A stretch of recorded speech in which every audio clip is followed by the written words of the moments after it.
সোনাকান্দা দারুল হুদা দরবার শরীফে ২২ ও ২৩ জানুয়ারি বাৎসরিক ইসালে সাওয়াব মাহফিল। মুরাদনগর, কুমিল্লা প্রতিনিধি।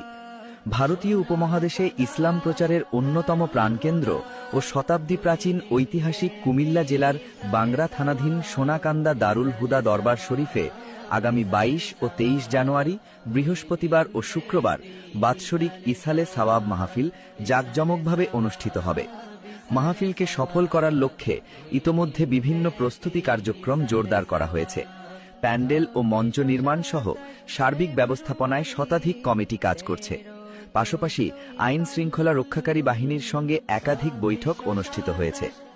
বাংলাদেশ ইসলামী যুব কাফেলার সাংগঠনিক সম্পাদক শফিকুল ইসলাম ভূঁইয়া দেশ আমার 24-কে জানান, জাতীয় সংসদ নির্বাচনের কারণে মাহফিলের তারিখ এগিয়ে আনা হয়েছে। মাহফিলে আগত মুসল্লিদের সেবায় মেডিকেল টিম নিয়োজিত থাকবে।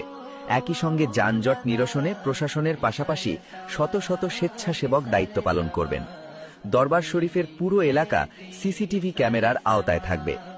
বাংলাদেশের বিভিন্ন প্রান্ত থেকে প্রতি বছর লক্ষ লক্ষ মুসলমান এই বাৎসরিক মাহফিলে অংশগ্রহণ করে থাকেন। তবে দরবার শরীফের বাৎসরিক মাহফিলে মহিলাদের অংশগ্রহণ সম্পূর্ণভাবে নিষিদ্ধ। বর্তমান পীর হজরত মাহমুদুর রহমান দেশবাসীকে মাহফিলে উপস্থিত থাকার জন্য দাওয়াত জানিয়েছেন। উল্লেখ্য, ভারতীয় উপমহাদেশে দ্বীনি দাওয়াত ও তরিকতের খেদমতে আজীবন নিবেদিত ব্যক্তিত্বদের মধ্যে অন্যতম ছিলেন হাফেজ মাওলানা শাহ সুফি আব্দুর রহমান হানাফি। তিনি ছিলেন একজন মহান আলেম ও সুফি সাধক, যিনি যুগের পর যুগ এদেশের মানুষের কাছে ইসলামের দাওয়াত পৌঁছে দিয়েছেন।